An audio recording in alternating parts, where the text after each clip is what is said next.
Bonjour à tous, ici Pauline Roche. Bienvenue sur ma chaîne dédiée à la santé et aux avancées fascinantes en biotechnologie. Si vous êtes curieux de découvrir comment ces innovations transforment notre bien-être et notre avenir, n'hésitez pas à vous abonner pour ne rien manquer. Prêt à en savoir plus? Bonjour Allons-y! à tous, et bienvenue sur ma chaîne. Aujourd'hui, je vais vous parler d'un sujet fascinant et révolutionnaire, la reconstitution des poumons in vitro. Nous allons explorer les avancées scientifiques qui permettent de créer des modèles pulmonaires en laboratoire, ainsi que les implications de ces recherches pour la médecine régénérative et le traitement des maladies respiratoires.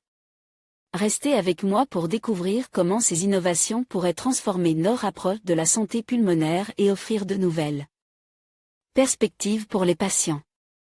C'est parti.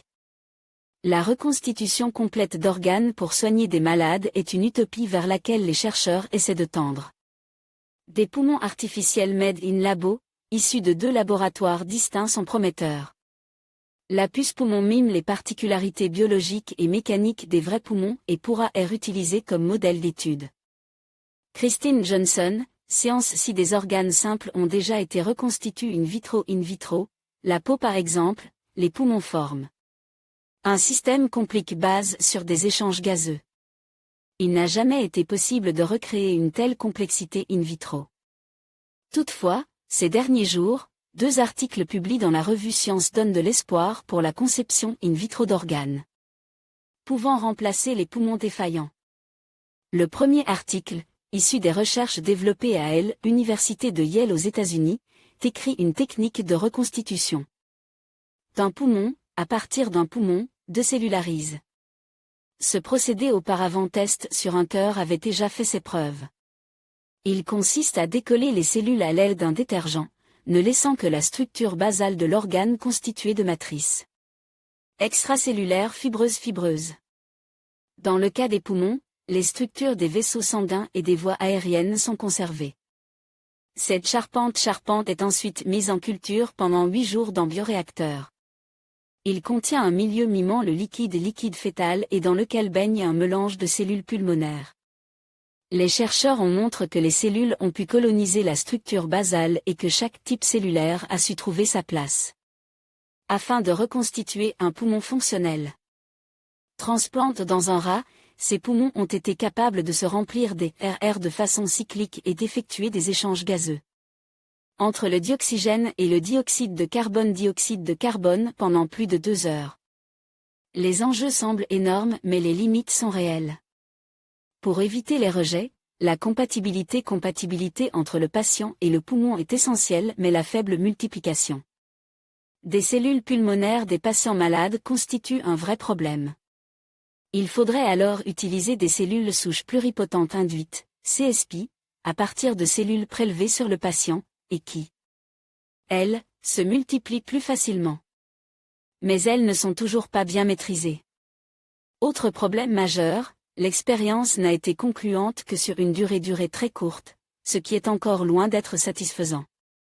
Des poumons recréés à partir de cellules pour l'implantation in vivo.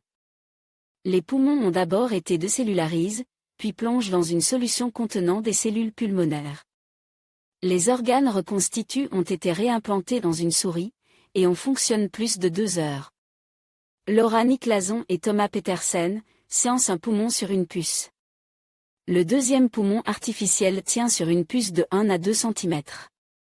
Créé au Wyss Institute for Biologically Inspired Engineering à l'université de Harvard, ce prototype recrée l'interface alvéolo-capillaire.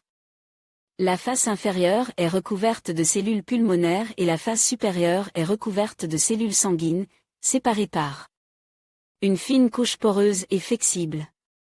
De l'air est envoyé de manière cyclique vers les cellules pulmonaires et un milieu riche mimant le sang irrigue les cellules sanguines. Alors que le système d'échange gazeux semble être au point, son efficacité sur le plan immunologique a aussi été vérifiée. Des bactéries injectées dans la partie R du poumon artificiel ont pu être détruites par des globules blancs recrutés à partir de la partie irriguée.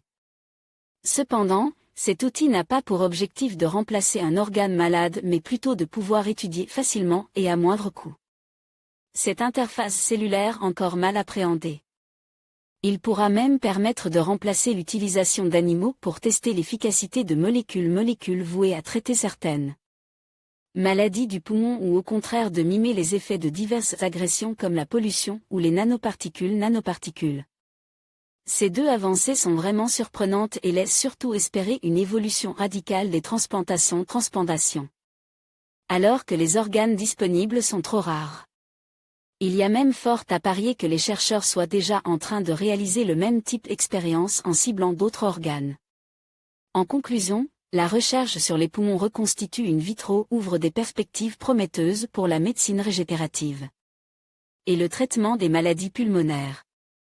Grâce aux avancées technologiques et aux innovations scientifiques, nous sommes de plus en plus proches de pouvoir offrir des solutions viables pour les patients souffrant de pathologies respiratoires.